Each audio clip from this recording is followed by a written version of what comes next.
Hi, it's Wasabi. Welcome back to the channel. We've got a battle on the Malinupka map. It's Crazy Bee from Ducky Clan. He's moved across from Lemon. He's in the Tier 7 British medium tank, the Comet. He's 3-marked this some time ago, so we know he's a great player in this tank. He's bottom tier in this game, Tier 7, Tier 8 game, so we'll see how he plays the map and supports the team and uses his tank to basically help win the game. Alright, Comet. This is the tank above the Cromwell, so quite similar in characteristics, but a little bit slower, a little bit less maneuverable, but not a whole lot, but with a punchier gun. And typical for the Comet and the Cromwell, the gun bloom is a little bit large on the move, so you really have to use all your aiming skills and modules, etc., to get the best out of it. But once you've mastered how the gun works, you can basically do quite a reasonable amount of damage in a game for a medium tank. So it's just lining up the FP4002 there. Unfortunately, that doesn't land. It's using APCR here, not just for the pen, but also for the shell velocity. And you can just see there the gun handling just letting down a little bit. But yeah, again, that's the characteristic of these tanks. So getting your aim in is going to be a key to landing your shells. And he's got a T44 lined up, nicely hits that. And Type 59, unfortunately, that bounces there. So you notice he's not rushing right up to the top of the hill.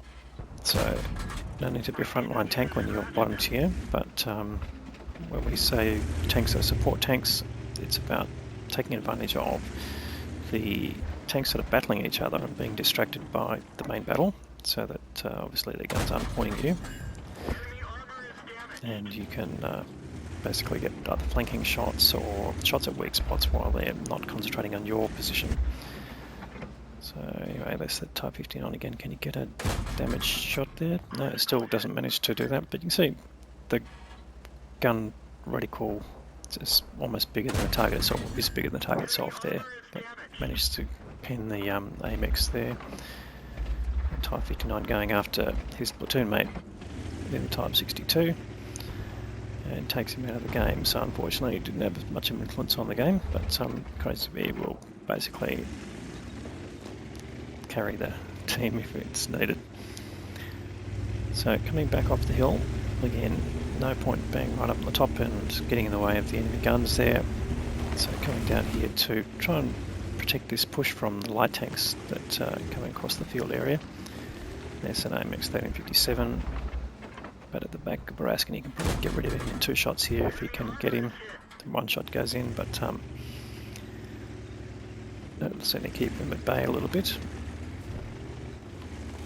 And unfortunately, this team's now lost 3 tanks with no reward.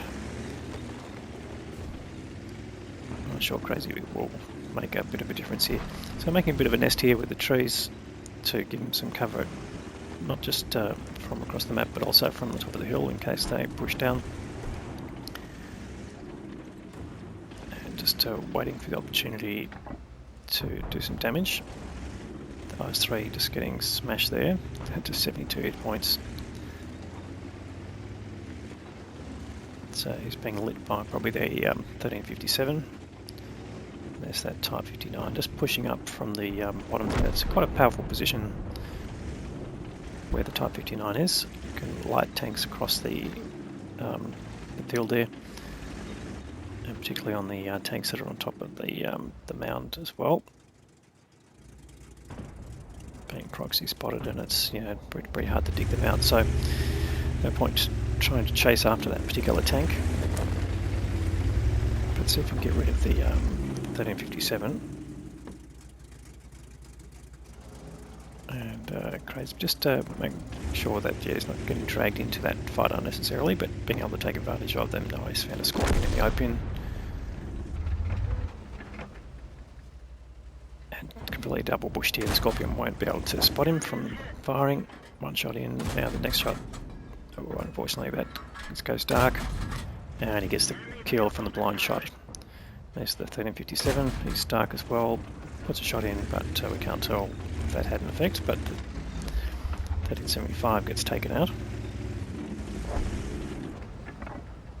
And there's 1357, gets a nice shot in, and it's going to take more than one shot to get rid of him.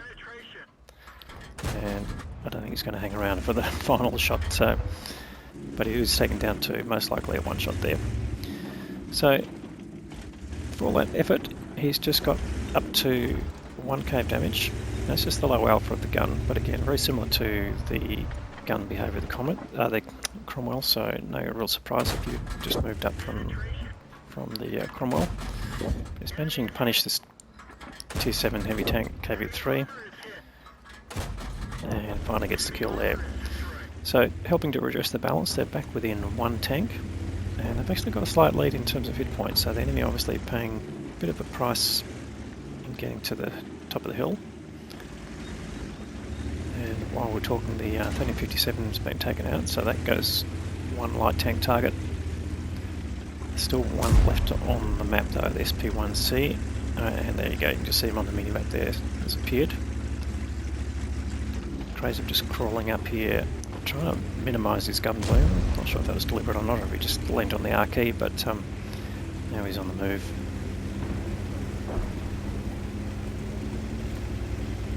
The tanks on top of the hill actually making a bit of impact now. Having a Skoda T56 up there is probably main help.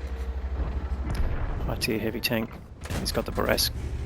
Unfortunately, it's been lit by the T44, but he manages to put a shot back at him.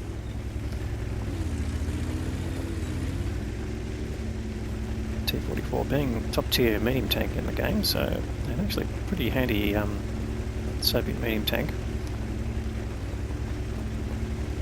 Just keeping his frontal armour towards that particular threat, but backing up to keep his gun there. On there, this B1C, can he get a shot in on him? Yes, he does. That's great shooting, and particularly with the gun handling. But I think it's going to deter the SP1C. He's going to try and keep lighting the tanks in the forest there. And he's just firing away, but the SP1C just turning around too quickly to be able to track the shot across that distance.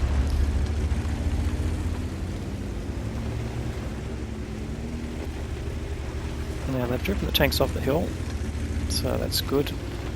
And now we can come up to the perches on here and try and get spots down on the tanks below. There's some TDs down there.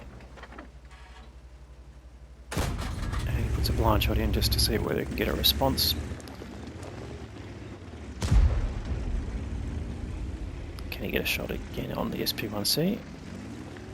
Oh, there's the T44. Yes, you can certainly get him. It just lines him up.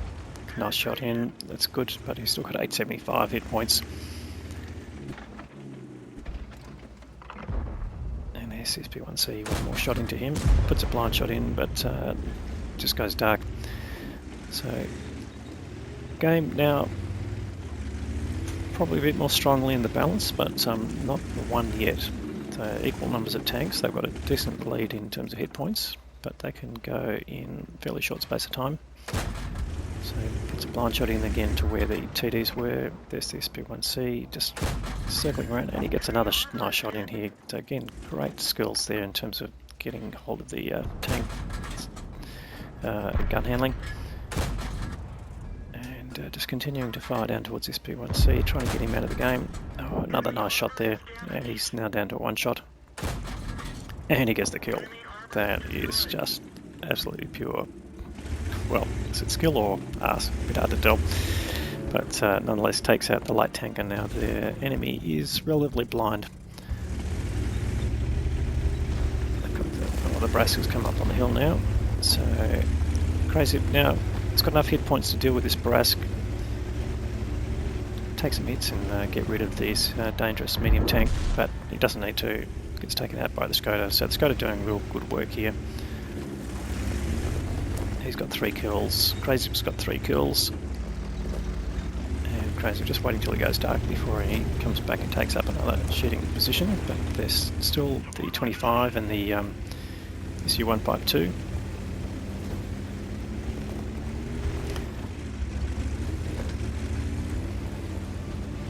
And he's getting a message that the Black Prince, who's still showing as a heavy tank, is AFK, and not sure of his position, but if he's AFK, he's probably been AFK since the start of the match because he hasn't been spotted, so back on the cap area, I would say.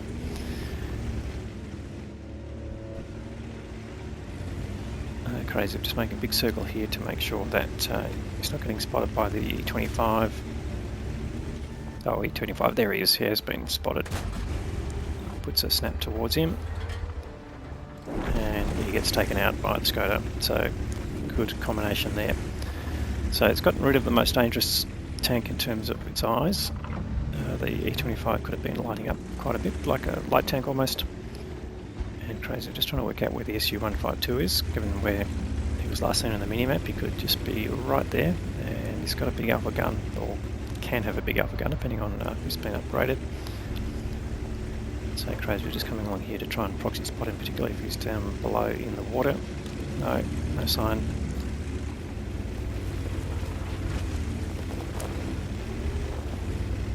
So following along here.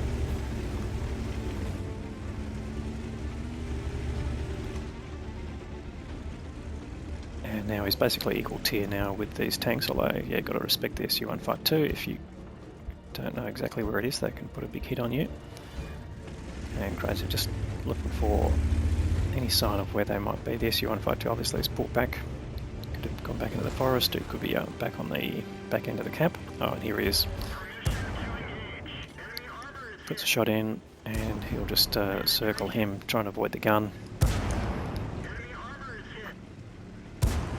And this is the advantage of not having an auto-loading tank, is you can just keep firing. And the SU-152 has been really whittled down. But he's pretty safe though, there's no artillery, and he's taken out by the Skoda again. So pairing up, Crazy's got 3 kills, the Skoda's now got 5 kills. Now, where is the Black Prince? The Black Prince. Yeah, he's on the cap area. Right, now, AFK, but it looks like he's moving. This is interesting. So he's been hiding here the whole time. No, he's not actually moving. No, he is moving. He's moving backwards and forwards. So he's not AFK. He's just petrified, staying at the back of the map. And he's not aiming at Crazy. He can just sit here and pump shells into him. Yeah, no drama. And the KV-3 gets the final kill. Well, that is the game. Nice carry there from Crazy. Let's go and have a look at the details. Well, another big game there from Crazy. 3.8k of damage and another nearly 1,000 of sister damage there, so 4.8k of combined damage there, so it's a great result. 3 kills to go with that, and he's been given the Confederate Award for damaging at least 6 tanks that were then killed by his team, but you can see how many tanks he's actually damaged. He's damaged nearly 2/3 of the whole team, and he's picked up the Ace Tanker Mastery badge there to go with that. So let's have a look at the team score. Well, bottom tier tank, he's finished on top with experience, 1432 base, very nice level there. Skoda T56 did a really good game as well, and probably picked up an Ace Tanker as well, and did 4.1k of damage, but Crazy, yeah, was giving him targets as well to shoot at. And Centurion did nearly 3k as well, so good support from the team, at least part of it. The enemy team, the T44 actually ended up with top EXP, and only one other tank doing over 2k. So yeah, with that Crazy man, the Skoda T56 driver Tanker 9, it looks like, from NHK Clan, their team would have been in a bit of trouble. Now, what did it cost to run this Tech Tree tank? Well, that's interesting. 105,000 credits. Personal missions, so let's come back to that. 47 shots fired, that's a lot. And you can see the gun itself, pretty rapid fire, gun handling, not so good. 35 hits out of that 47, 29 penetrations, did end up firing a fair bit of premium ammunition, so that did cost him there. But you can see he's damaged 10 of the 15 tanks in the game. So yeah, 2/3 of the total enemy team he actually put shots into and took damage. Yeah, so it's a big personal missions payout. But without that, he would have lost a bit of money. But certainly he has made it, and 20k of credit. So always nice to make some coin there. But another great game there from Crazy. Thanks very much for providing the content. If you're watching this and you like the video, please give it a thumbs up. You're happy to put a comment on the video, more than happy to look at that. So don't hesitate to do that. We'll have more great content to follow. Thanks very much for watching.